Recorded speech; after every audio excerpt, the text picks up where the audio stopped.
രാഹുൽ മാങ്കൂട്ടം തെറ്റ് ചെയ്തിട്ടുണ്ട്. രാഹുൽ മാങ്കൂട്ടം ഞാൻ ജനമെന്നുള്ള രീതിയിൽ പറയുകയാണ്. രാഹുൽ മാങ്കൂട്ടം തെറ്റ് ചെയ്തിട്ടുണ്ട്. ബട്ട് ഇത് ഒരു അവിഹിത ബലാത്സംഗം എന്ന് പറയാൻ പറ്റത്തില്ല.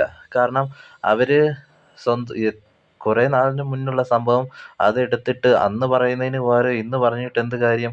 അതുപോലെ ആ ചെറുപ്പക്കാരനെ ഇത്രയും ഷോയില് പിടിച്ച് വലിച്ച് കൊണ്ടുവന്ന് ഫുൾ ടൈമും ടി.വി ന്യൂസ് ചാനലിൽ കാണിച്ചിട്ട് എന്ത് കാര്യം?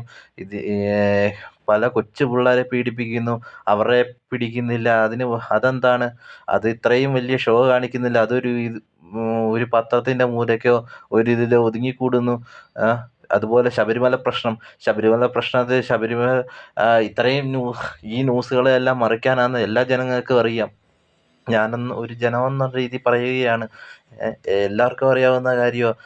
വലിയൊരു ന്യൂസിനെ മറയ്ക്കാനും വേണ്ടി ഇതെടുത്തിട്ട് ഒരു കാര്യവുമില്ല. ന്യൂസ് തുറന്നു കഴിഞ്ഞാൽ ഉടനെ രാഹുൽ മാങ്കൂട്ടം ഇത്ര വലിയ ആളാണോ? എല്ലാവരും രാഹുലിനെ സപ്പോർട്ട് ചെയ്യുന്നു. ഇവിടെ കുഞ്ഞു പിള്ളേരെ ബലാത്സംഗം ചെയ്യുന്നു. ആ കുറ്റവാളികളെ ഇത്രയും വലിയ ഇത് പിടിക്കാത്തത് എന്താണ് ഈ സർക്കാർ? അതുപോലെ ശബരിമലയിലെയും ചെട്ടുളങ്ങര അമ്പലത്തിലെയും തിരുവാഭരണങ്ങൾ മോഷണം പോകുന്നുണ്ടല്ലോ. അതിൻ്റെ ഇതെന്താണ് അന്വേഷിക്കാത്തത്? ഇത്രയും വലിയ ഇതിൽ അന്വേഷിക്കാത്തതിൻ്റെ കാരണം എന്താ? ഇത്രയും വലിയ ന്യൂസ് കൊടുക്കാത്തത് എന്താണ്? ഇത് അന്ന് നടന്ന സംഭവം ഇവരൊക്കെ ഈ പെണ്ണുങ്ങളെല്ലാം അന്ന് പറയുന്നതിന് പകരം ഇന്ന് ഇതെല്ലാം പറഞ്ഞിട്ട് എന്ത് കാര്യം ഉള്ളത്?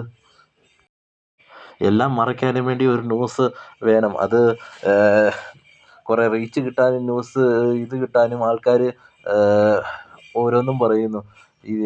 ഈ ഭരണം കൊണ്ട് ഒരു നേട്ടവും ഇല്ലാത്ത ആൾക്കാരാണ് ഞങ്ങൾ. ഒരു നേട്ടവും ഇല്ല. അപ്പം അതെന്താണ് ആരും അന്വേഷിക്കാത്തതും ഒക്കെ?